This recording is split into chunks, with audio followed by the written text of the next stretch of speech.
तीन निर्माण गुरुदेव ने बताए, व्यक्ति का निर्माण, परिवार का निर्माण, समाज का निर्माण। आज उन तीनों के लिए हम लोगों को यहाँ से संकल्प को लेकर के जाने की आवश्यकता है। व्यक्ति को क्या बताना है? व्यक्ति को वो बताना है जो वो भूल गया है। क्या भूल गया है? जीवन का उद्देश्य भूल गया है।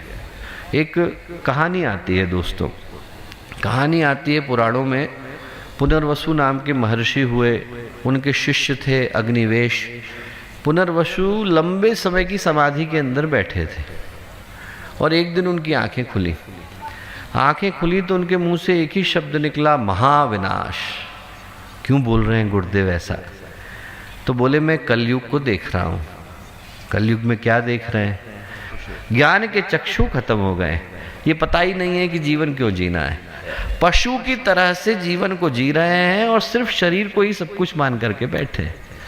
ऐसा उन्होंने सोचा और बोला, क्या कारण है? शिष्य ने पूछा। बोले, प्रज्ञापराधम मूलम सर्व रोगाणाम। दुनिया के सारे रोगों का कारण एक ही है कि प्रज्ञा का अपराध हो गया है। जो नहीं सोचना था वो व्यक्ति सोच रहा है, जो नहीं खाने योग्य था वो खा रहा है, जो नहीं करने योग्य था वो कर रहा है, जो नहीं बोलने योग्य था वो बोल रहा है। व्यक्ति के जीवन का संकट यहीं से तो आया। जो सारी चीजें अधर्म की थी उनको हम धर्म मान करके बैठे हैं, जो सारी चीजें अनीति की थी उनको हम नीति मान करके बैठे हैं, जो सारे पथ कुपथ थे उनको हम लोग पथ मान करके बैठे हैं। यही तो समस्या की जड़ है। एक बार गुरुदेव के पास एक बहुत प्रसिद्ध संत थे, वो लेकर के गए, उन्होंने पुस्तक लिखी थी योग में सदाचार। तो गुरुदेव बोले कि बेटा तू इसको दोबारा से लिख। बोले क्यों? बोले तू लिख योग में शिष्टाचार। बोले लोग सदाचार तो भूल ही गए, अब तो लोगों को शिष्टाचार याद कराने की आवश्यकता है। व्यक्ति को यही नहीं पता है कि बोलना क्या है, कहाँ कैसे बोलना है, कैसे किसके साथ व्यवहार करना है। तो व्यक्ति को याद दिलाने की आवश्यकता है दोस्तों कि जो जीवन मिला वो कितना कीमती है। सिर्फ खाने और हम लोगों को जीवन जीने का निर्धारण करना होता तो पशु भी कर लेते हैं। हम लोग पशु से ऊपर हैं कि नहीं?